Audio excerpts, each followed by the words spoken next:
was part way through editing this video when I didn't realise I didn't even do an introduction. So okay, the last video we did was a quick tip on just how I use carb cleaner, because I haven't got an ultrasonic bath yet or anything like that. The reason the carbs came off was it wasn't pulling very cleanly. You know, after it was quite woolly, although it ran all right. I wasn't happy with it, so carbs off, thoroughly cleaned, tank flushed through again, fuel pump purged, the lot, and I've sort of filmed this one over like a week or so because I've had to do it bit by bit, but I drained the carb bowls and what have you. I suspected the tank seal are probably not great and lets water in, and it was right, which will lead on to the videos. I'll explain that. So basically, when it came back from MOT, I didn't rag it or anything, because probably it's the first time it's gone up the road. Issues could have happened and I didn't want to be going very quick or anything if they did. So yeah, so carbs off. I washed it, shock horror, before the MOT, and I suspect that some water had actually probably got in there, because there was water in the float bowls, which I'm going to show you. I put a very short video up on one of the ZX sites, and then somebody's slagging me off because I was berating third-party carb bowl seals and saying, how can you blame the seals when the rest of the carbs are so shit up and all this lot. What they failed to understand is those carb seals had failed. There was fuel leaking past those seals. They didn't fit correctly, and that's the third set. So we've now gone, you'll see in the video, we've gone with genuine Kawasaki, £7 each. At the end of the day, you know, like I said in one of my earlier videos, pay cheap, you'll do the job 3 times, and sure enough I have. So we've done all that, all the carbs put back together, all the settings are good, and we've been out on it, been out on a little 20-mile ride, and as you know, I had a tiny little oil leak that started. It was really infuriating because I couldn't see where it was, and somebody suggested it could have been one of the external oil pipes, because these can get pinholes in them that can rust through. They're okay, the oil cooler's okay, but when you had the belly pan on, I was noticing a little bit of oil was sitting in the bottom of the belly pan right at the front, and I thought, well, it's that side, sort of the left hand side of the engine. So the blowhole for the water pump is there, and there's a bypass hole in the water pump which is designed that if the seal goes in the water pump, or the oil seal goes, it will go through the bypass and prevent fluids from mixing. That's dry, that's bone dry. So I checked it all, and we'll just catch up with everything through the video. So I hope it's not too disjointed, but yeah, we managed to get out for a ride, but I didn't rag it because I knew it had the leak. I didn't want to encourage the leak, even though it was literally just a couple of spots overnight. People probably ignore it, but it gets in the back of my head and I can't ignore it. So yeah, but pulls really well, surprisingly well. I mean, I had a ZX10B years ago, and I forgot how well they really do go. Just older engines just seem to have bags more torque than newer ones, and fully enough, I can remember my ZX1100 doing a genuine 50 to the gallon. I mean, I wouldn't have to fill it up if I was on a long run, a steady run. I was 180 odd mile before I was even looking for a fuel station. You know, it'd be on reserve, but I think you could have got a genuine 200, because I'm not heavy wristed or anything. So what gets me is even though modern bike engines are supposed to be super efficient, they don't seem to be doing 50 to the gallon. Not litre bikes, like 35 perhaps or something. But which I've always found strange because we've always been told that everything new is better. And in my experience, a lot of the time it ain't. Maybe it's just me, rose tinted glasses and all that. So I hope you enjoyed the video, guys. I'm going to shut up now and get a cup of tea, which I'm sure you'll be grateful for. And thanks very much. I don't know how long the offer's running for, but there is a 10% off offer on the Spring store, the Teespring store. And you use the code Share the Love in capitals, but I don't know how long that's running for. So if you want to grab 10% off, go for it. So cheers guys, enjoy the video, enjoy your Easter. Carb's all nice and clean, waiting for the new seals. And I also had a sticky choke bar, and it turned out it was bent. So I've straightened that out, and now that works nice. Oh, can't do it. I'm too kitten weak. But yeah, all cleaned up and waiting. And on another note, when I drained the carbs, it had water in it, and I said that the seal on the fuel tank might be no good. As you can probably see there, this dull part, that will polish it out. Yeah, right, like I'm going to polish it. I laid the fuel tank down on the floor and did notice some fuel coming out. So yeah, the tank seal's no good, but like a replacement cap is about 30 quid from third party. Just the top part from Kawasaki without a lock is about 80 quid. But what I'm going to try and do is take the old tank seal off and just soak it in some wintergreen oil and see if that just rejuvenates the rubber. And if it doesn't, we'll just have to order a cap. So, but what I'm going to do is I'm going to just put a hose on the tap now, because the tank's been sat a couple of days in this position. So if there is any water, it'll be at the bottom. I can get a siphon in and do it. You can do it like that, but you are disturbing the fuel when you do that and mixing it up again. But what I want to do is just drain a bit off the tank, see if I can get any more water out.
What I'm going to do is I've just drained that, running it on reserve and normal obviously, and I'll just leave it a couple of hours, see if it settles. There is no obvious water, and this is the fresh fuel that we put in the other day when we went up for the MOT, and it's not quite trucker's piss, but no, I think it's alright.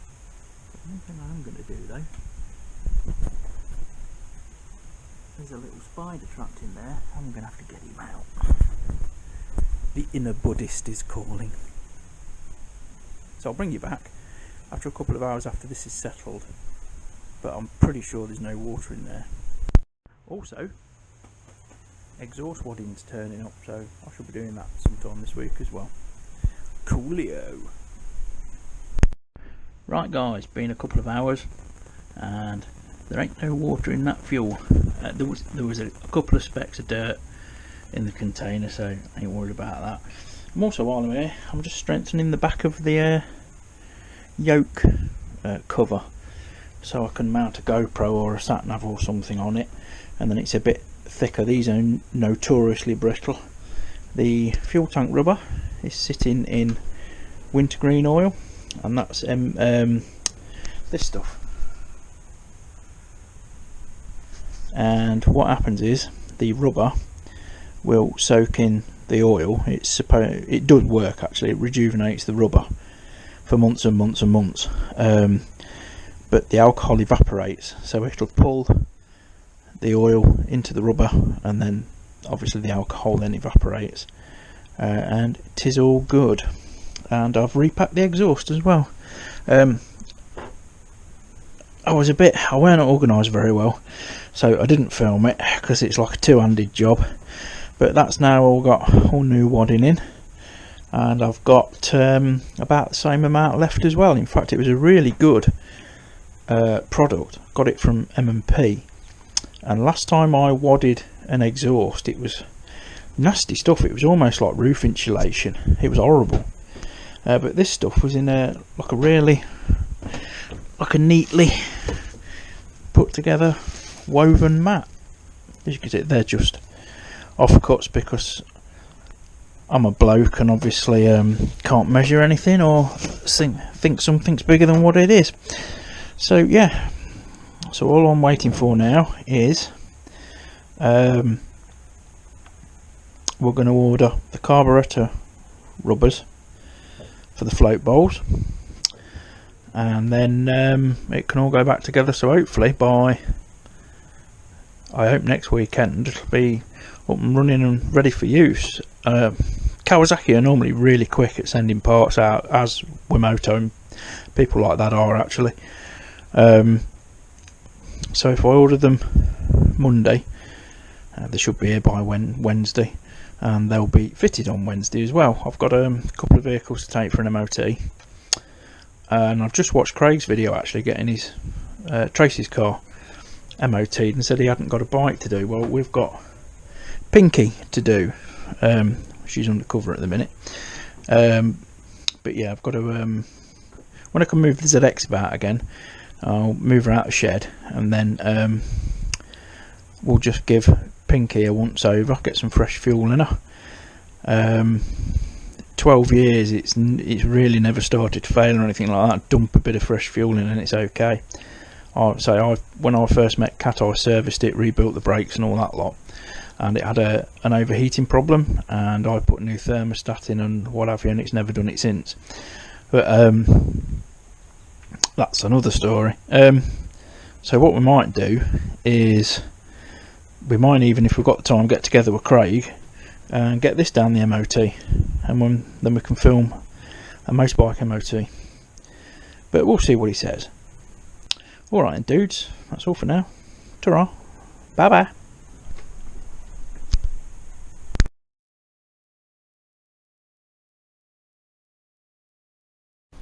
Ooh, so I wonder what's in here. Could it be? Could it be indeed? Yes! So these are original Kawasaki float bowl seals, because the last 3 lots of aftermarket didn't fit. So hopefully these will fit like a glove. And these came from, which is the UK Kawasaki parts distributor, otherwise known as Cradle Heath Kawasaki, and they've been probably the best source for original Kawasaki parts in the UK for decades. And that isn't a plug, that's just where I've got them from.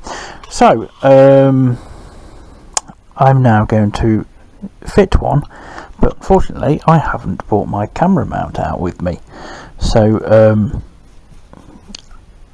I'm just going to fit one to the float bowl and see what it's like. Lovely packaging, boys and girls. So the float bowls are all cleaned up. Spent about half an hour on each one, getting remnants of the old gaskets and stuff out. And 30-year-old, they ain't going to be perfect. I could give them to a wizard like Harry Overton over at Brightworks to polish, or Ben Day at Vaporworks to blast, but to be quite honest, I want to use the bike.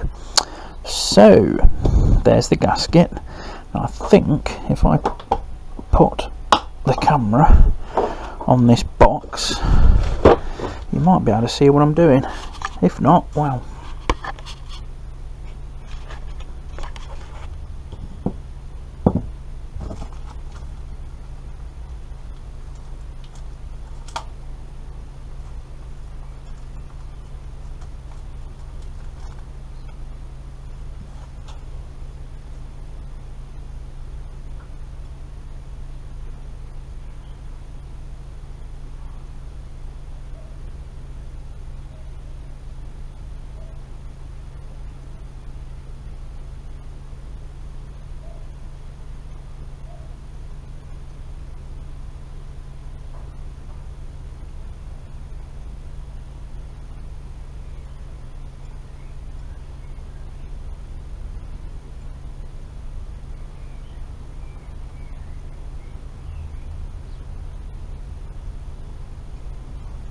perfect.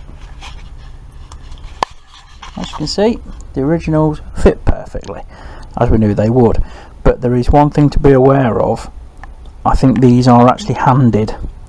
If you turn the gasket round, it's actually too long. It's longer on one edge, or certainly appears to be. But I tried that with the third party ones as well. We turned them over and they wouldn't fit either way. So yeah, lovely fit. Lovely, lovely, lovely. So we'll get the first one of them screwed in. Nice.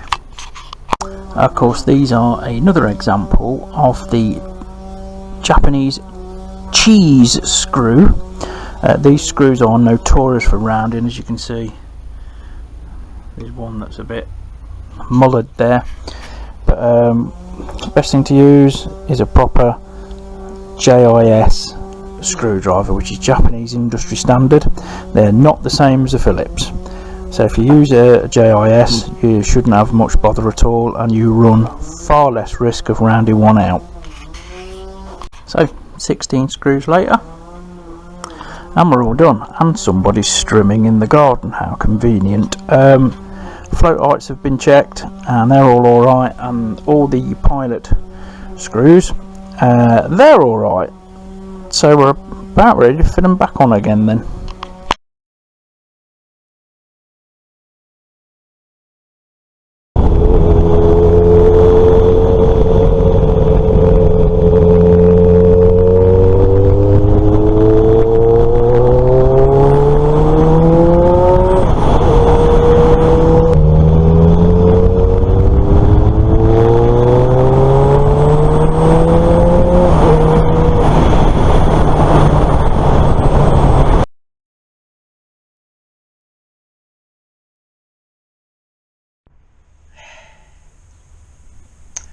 Fun day today.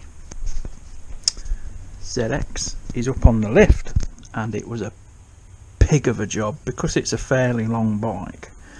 I've just put the main stand temporarily back on again, because if you don't put the main stand on, the rear wheel actually sits on the ramp and it bows the ramp. The whole bike goes, oh, we can do a TIE fighter. Hang on, you're going to have to give me a nerd moment.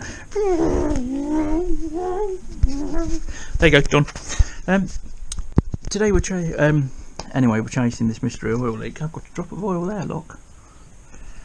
But it depends where it's coming from. And it's slightly wet up by the side of the cases. I'm going to take the side fairing panels off as well. And there's some on the sump. But what I suspected it was one of these oil pipes for the oil cooler, because these rusty, and I've just ordered quite a smart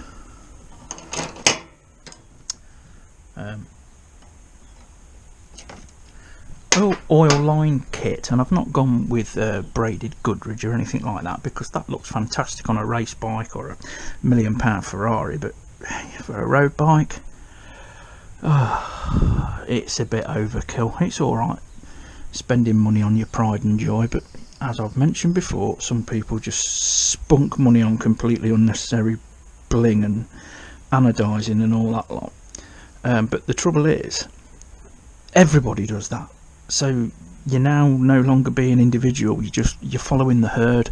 So what I've got, and it's from a company called Merlin Motorsports, and I'm going to do like a part 2 to this as well when the kit comes, is I'm going to replace these oil cooler hoses with one of their sort of universal kits. And what the universal kit is, these are M14 mil heads, definitely. I just hope I've ordered the right banjos. It's not the end of the world if I haven't, because they've got loads and loads.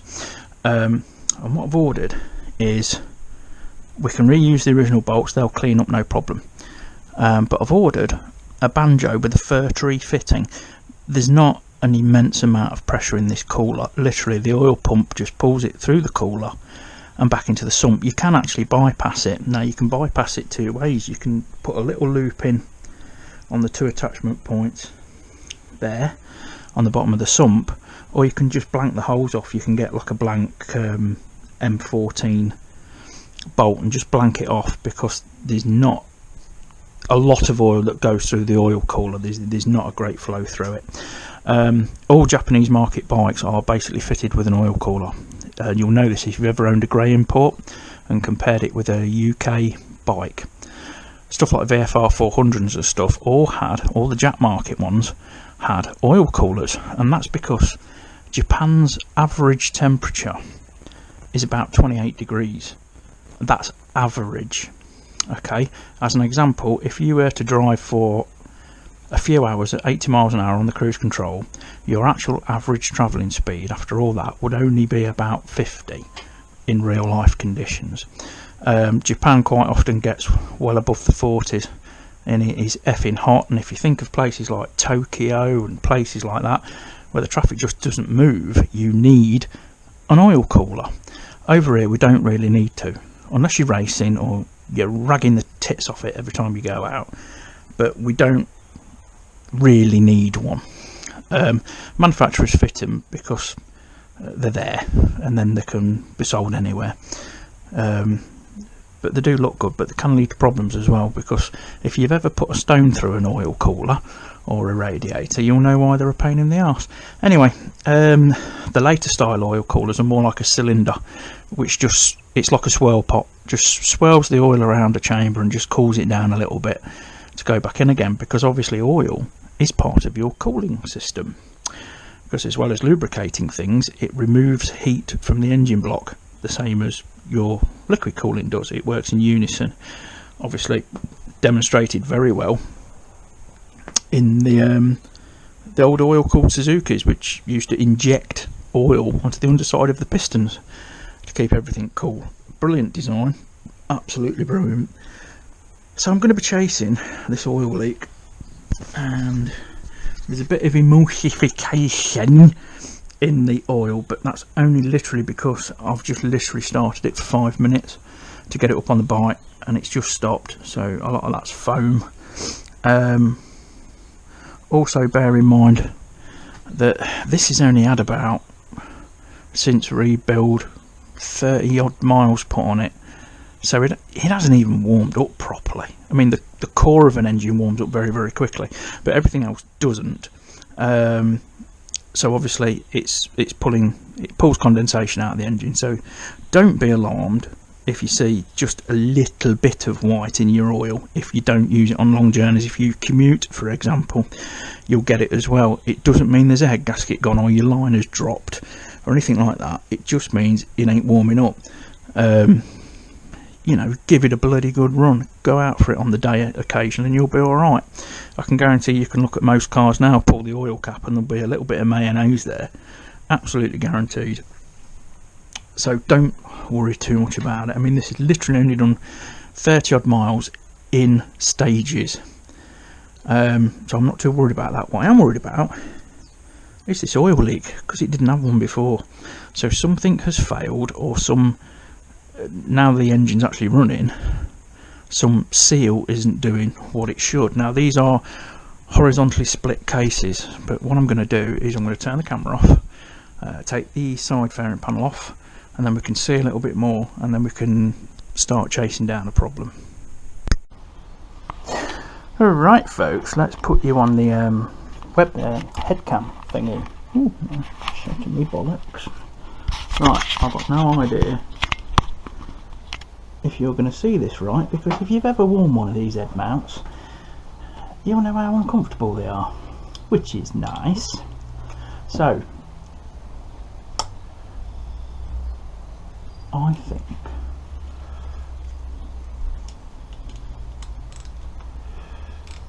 it's one down here. Excuse me, Vicar. So we'll just crack this. We've got the pan down here just to catch any oil.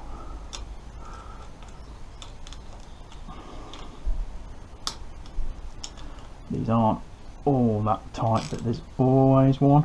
Ooh, that feels a bit. If you've got one that feels a bit funny, take it out a little bit, back it back in again, and then bring it out a little bit, just like you're cutting a thread, because effectively you're probably doing that. And then back in again. Right, we'll see how that goes. Should be alright now, but what you don't want to do is chase the thread out of it. I mean, it's probably only just muck. It might even be pulling thread seal or thread lock, because that can feel very, very similar.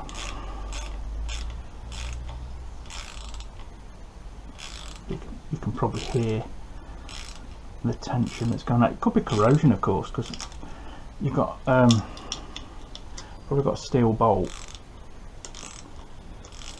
going into aluminium, which does not bode well. Yeah, we can see some flaky. I wonder if you can see it. Oh, I've got no idea. I don't know what the aim of this thing is like, but there's some condensation there. So that's probably what we're in for on the top bolt, which doesn't surprise me, because if water's going to sit anywhere, if it gets wet, it's going to be there. But I think we're alright. Get on the bolt, Jim. Yeah, that's got thread seal on. Ooh, blow me hole. So what I'm going to do down here is arrange the pattern that they come out in. And we'll just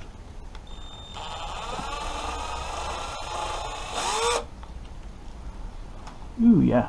Oh, that pulled a load of thread seal out. Look, it's red. And it smells chemically, so yeah, I'm happy that that's thread seal, as well as a bit of corrosion. No thread seal on that one, so that's interesting. Like I say, I'm gonna look in the manual and see if it says put thread seal on some of these bolts. I would have expected it on this one, because this is the join. It's just below the join, and I wouldn't be surprised if the threads didn't almost go up into the join.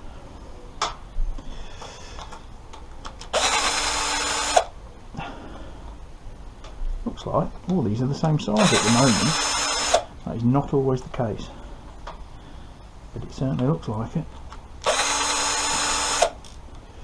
Okay, well that's interesting. A couple of the top ones have got thread seal, and where you'd expect it, like on the join of the cases, and especially these lower ones where oil is going to pool, you would expect thread seal to be in there. So now what I've got to do is, we'll see if we can gently whack that off. So hammer.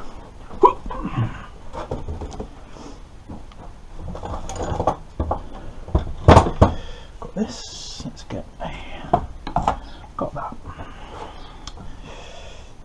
Now at this stage it might be an idea to put some gloves on, but let's just give it a love tap, because ideally we don't want to be damaging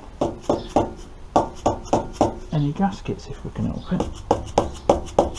There's probably also a locating dowel somewhere in here. See, there's a ridge there, probably a dowel there, but I can't see, you guys probably can, any obvious pull points. That could be one. You sometimes have a lip on a cover, which is where it's designed to take like a small pry bar or what have you. We can actually take this out as well, and this is usually like your timing cover.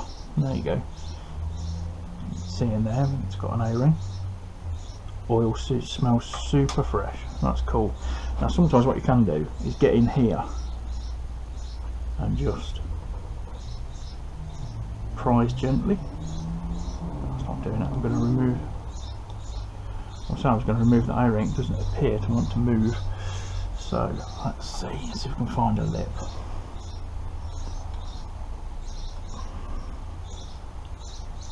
Down. That's the wire connector. Ignition pickup might be even on this side on a Quacker. It was on the other side on the Suzuki.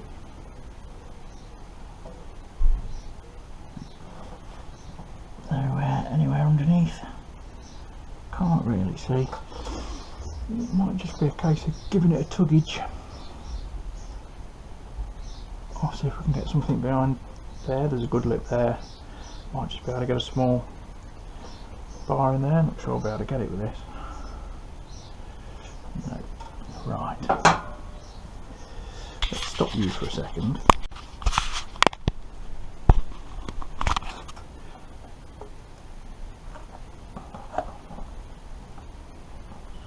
There we go. Claw hammer, very, very gently. I mean, these things they're either held on with dowels or it's the tension of the gasket over a few years. We'll grab it and see. We've got getting a little bit of drippage, which is entirely expected, so that's all right. Got no idea what you can see. Absolutely not looking at the red sky. There we go. Is that better? I don't know. Oh, no. That wasn't me, Vicar. So now we've actually started, we can start just chasing it gently, because ideally we want to reuse this gasket, and if not, I've got some nice new black silicone. Yes, I said the silicone word. Right, our leak, ladies and germs, by the look of it, because this bottom edge, that's damaged. Look, hole there.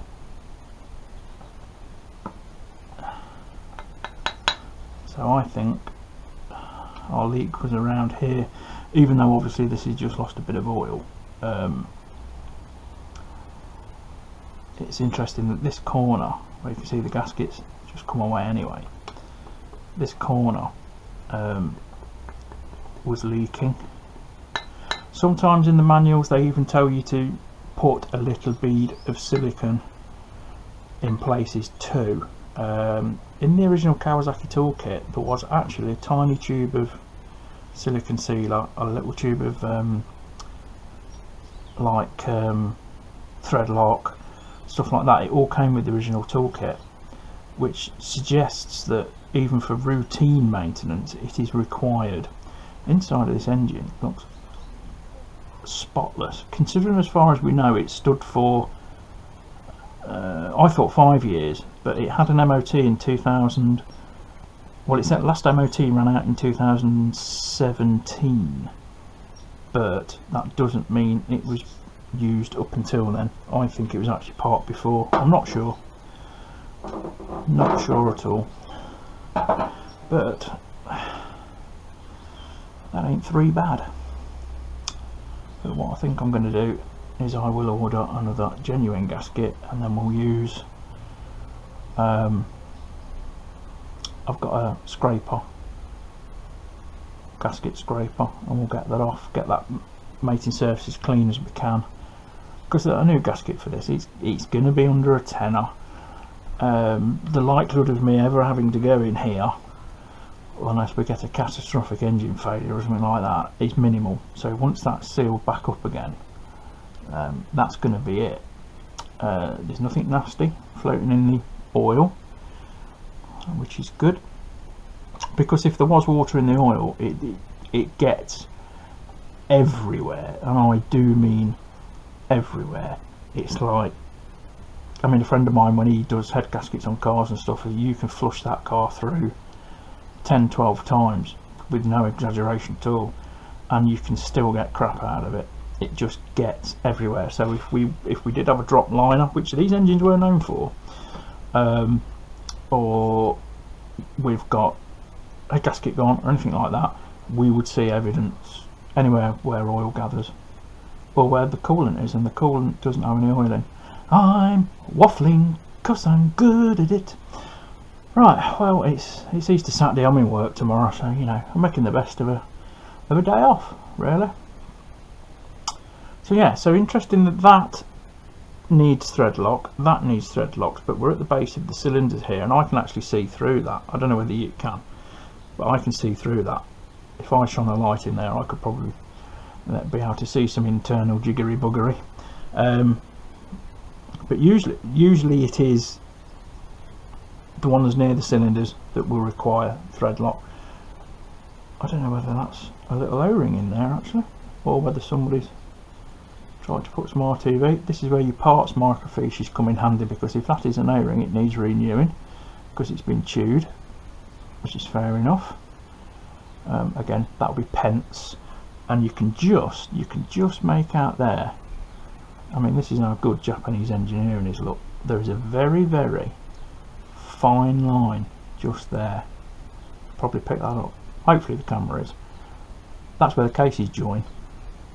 And if you've ever looked at an old British bike or anything like that, you can build two semi-detached houses between these sometimes.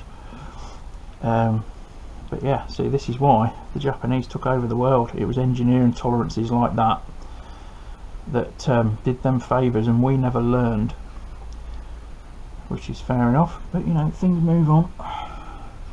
So all this oil, what it's done, it's leaked out of here. See, it's dripping there, but as you've been riding, it blows along and it covers everything, and then obviously when it's covered enough overnight, it then drips, because we've got a nice little oil line down here. Now, I'm not saying that's the only leak. I might be pretty foolish in thinking that is the only leak, because this engine's obviously been dormant a long time, and it's had a chance to sort of develop problems, shall we say. So what we'll do, what I'm going to do is clean all this up, because I did have a slight weep from a little oil pump bolt as well. Sorry, the water pump bolt. Now, I did have the water pump off and changed the seals, and I know the rear seal is alright. There's a breather hole actually underneath the pump. It's a little pinhole, and if there is any chance of the crankcase overpressuring or coolant and oil mixing, there's a bypass where it comes out the pinhole. That's what it's designed to do. So oil and water under normal circumstances should never ever meet, and if there is a chance of them to meet, it bleeds out through the hole. Well, that's bone dry. So I think I'm going to go with that for now, and we'll clean all this up and then see how we get on. So we're part way through now, and we've got most of the gasket off. I'm using one of these little scrapers, and let's just keep the blade flat to the surface. I mean, you can get plastic tools that do this, but they tend to blunt very quickly. There you go, it's easier. I mean, you can even get some stuff that sprays on the gasket and sort of melts it. Carb cleaner actually does that as well. That'll sort of melt a gasket, and then basically all you're doing is just scraping the gunge. Obviously, don't need to tell you, watch where the bits of gasket fall, because if they get inside the engine, there are oil passageways in there that you couldn't get a mouse turd through. So just keep a good eye on where it's all going. And I've just ordered the gasket, actually, brand new from Kawasaki. it was under a fiver, let's put it that way. Without VAT it was £3 something, but then obviously you've got your shipping on top. But it's going to work and it's going to fit properly. I mean, we could slap a load of silicone around there, and we've all seen people do it, and I'm sure we've all bought engines or stripped engines that have got literally relied on silicone because they didn't want to spend money on a gasket kit. But hey, there you go, I've used it in the past too, so ain't judging, not my style. But yeah, that's going to clean up well, and then we've got the cover to clean up as well, because it looks like most of the gasket actually came off with the cover. A little tip: if you know, sorry, I'll put my teeth in, that you are going to be taking stuff like this off a lot, maybe you're pissing around with time and putting a different rotor in and stuff like that. Same with the clutch side. The guy that I used to watch at the bike shop, he was extremely meticulous when he did things, and he always used to put a very, very thin bead of white grease around the gasket, and that just prevented it sticking to the surfaces when it came to replacing anything. You know, works well on stuff that you're going to be in regularly, but it don't really hurt to put them on a lot of gaskets. Just a very, very thinnest smear of white grease, and then they won't bind.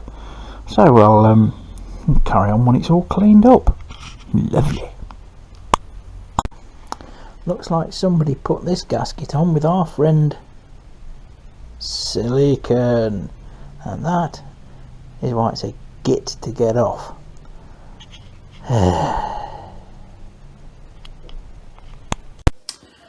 So successful tinkering today. I've cleaned the underside of the engine with some gunk, give it a wipe over and a rinsage, so that's why it looks a bit wet. But I think our leak is from here. So the gasket's on order, and then we will resume things when the gasket comes, and then we should be alright. We'll see, eh? Anyway guys, enjoy your Easter weekend. Not too much chocky. Go on then, loads of chocky. And then we'll see you in the next vid. Cheers guys, bye bye.